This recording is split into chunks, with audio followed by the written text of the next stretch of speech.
महाराष्ट्राच्या राजकारणात सध्या जे काही घडतंय ते केवळ सत्तेची लढाई नाही, तर ती आहे नियंत्रणाची, अस्तित्वाची आणि भविष्यातील वर्चस्वाची. काल पुण्यात झालेली अजित पवार गटाची राज्यस्तरीय बैठक वरवर पाहता एक साधी संघटनात्मक बैठक वाटली. पण त्या बैठकीत लावण्यात आलेल्या फ्लेक्सपासून ते नेत्यांच्या वक्तव्यांपर्यंत प्रत्येक गोष्ट एक मोठा राजकीय संदेश देऊन गेली. फ्लेक्सवर फक्त अजित पवार, सुनेत्रा पवार आणि पार्थ पवार यांचे फोटो होते. आणि इथूनच कथा सुरू होते. कारण राजकारणात कोण दिसतोय हे जितकं महत्त्वाचं असतं, तितकंच कोण दिसत नाही हे अधिक महत्त्वाचं असतं. या फ्लेक्सवरून स्पष्ट संकेत मिळतो की पक्षाचं केंद्र आता पवार कुटुंब या मर्यादित चौकटीत बसवण्याचा प्रयत्न सुरू आहे. पण हा प्रयत्न स्वाभाविक आहे का, की तो एखाद्या मोठ्या अंतर्गत असंतोषाला झाकण्यासाठी केला जातोय? कारण जर वरिष्ठ नेतेच बाजूला दिसत नसतील, तर याचा अर्थ कार्यकर्त्यांमध्ये त्यांच्याबद्दल नाराजी आहे किंवा मग त्या नेत्यांना जाणीवपूर्वक साईडलाईन केलं जातंय. आणि इथूनच सुरू होतो इनर पॉवर स्ट्रगल. बैठकीत अतुल वेणके यांनी जुन्नरमध्ये दोन्ही राष्ट्रवादी एकत्र असतील असं विधान केलं. आणि हे विधान केवळ एक मत नव्हतं, तर ते एक संकेत होतं. पक्षाच्या आतच विलिनीकरणाचा विचार जोर धरतोय. दुसरीकडे सुनील तटकरे यांचा तोरा समोर आला. अध्यक्ष आम्ही आहोत, आम्ही ठरवू, असं ते ज्या पद्धतीनं म्हणाले, त्यातून एक गोष्ट स्पष्ट होते: पक्षात निर्णय घेण्याचं वास्तविक केंद्र कुठे आहे. हा संवाद केवळ अहंकार नव्हता, तर तो सत्ता दाखवण्याचा एक उघड प्रयत्न होता.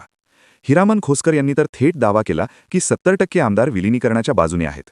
आता हा आकडा किती खरा किती खोटा हा वेगळा मुद्दा, पण असा दावा सार्वजनिकपणे करणं म्हणजे पक्षातली खतखत किती खोलवर आहे याचं निदर्शक आहे. जर खरंच इतका मोठा वर्ग विलिनीकरणाच्या बाजूने असेल, तर याचा अर्थ सध्याच्या नेतृत्वावर विश्वास उरलेला नाही. याच दरम्यान अमोल मिटकरी यांच्यावरही टीका झाली की ते स्वतःच्या राजकीय फायद्यासाठी भूमिका घेत आहेत. म्हणजेच पक्षात प्रत्येकजण स्वतःच्या गणितात गुंतलेला आहे आणि एकत्रित नेतृत्वाचा अभाव स्पष्ट दिसतोय. आणि याच ठिकाणी मुख्य प्रश्न उभा राहतो: पक्ष चालवतो कोण? वरवर पाहता सुनेत्रा पवार या नेतृत्वाच्या भूमिकेत आहेत, पण प्रत्यक्षात निर्णय घेताना प्रफुल्ल पटेल आणि सुनील तटकरे यांची छाया दिसते.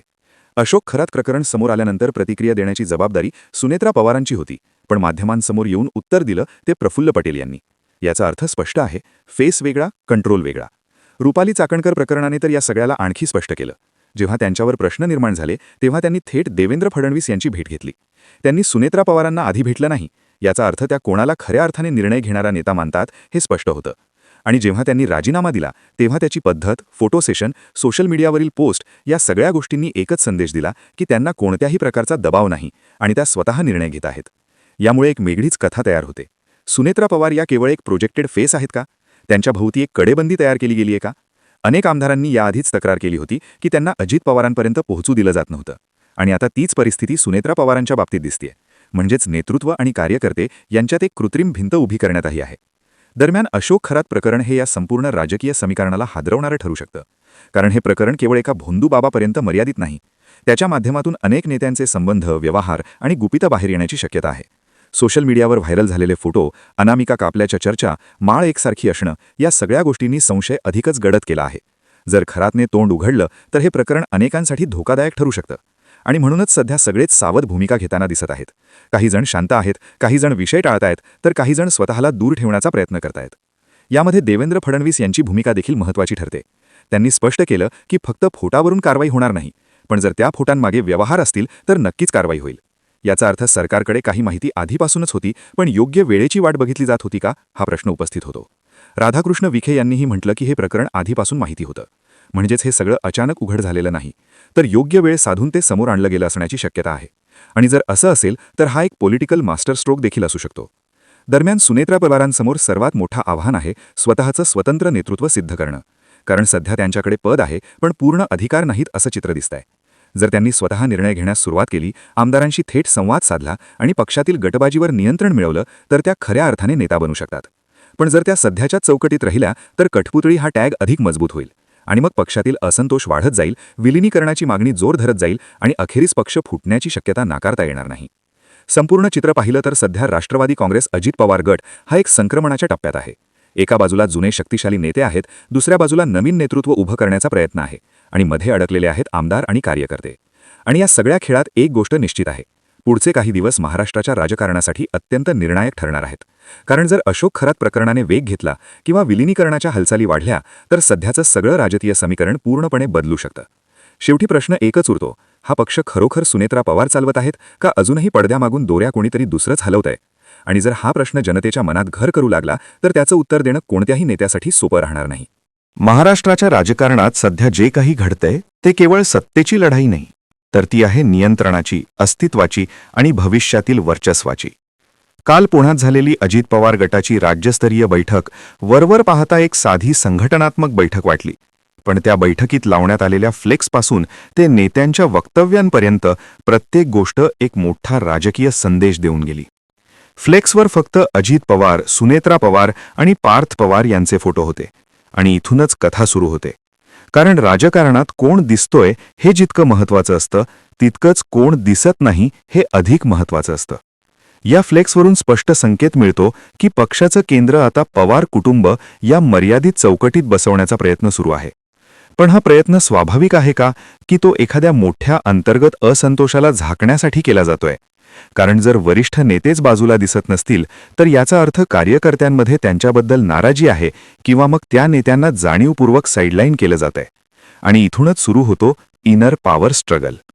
बैठकीत अतुल वेणके यांनी जुन्नरमध्ये दोन्ही राष्ट्रवादी एकत्र असतील असं विधान केलं. आणि हे विधान केवळ एक मत नव्हतं, तर ते एक संकेत होतं. पक्षाच्या आतच विलिनीकरणाचा विचार जोर धरतोय. दुसरीकडे सुनील तटकरे यांचा तोरा समोर आला. अध्यक्ष आम्ही आहोत, आम्ही ठरवू, असं ते ज्या पद्धतीनं म्हणाले, त्यातून एक गोष्ट स्पष्ट होते. पक्षात निर्णय घेण्याचं वास्तविक केंद्र कुठे आहे? हा संवाद केवळ अहंकार नव्हता, तर तो सत्ता दाखवण्याचा एक उघड प्रयत्न होता.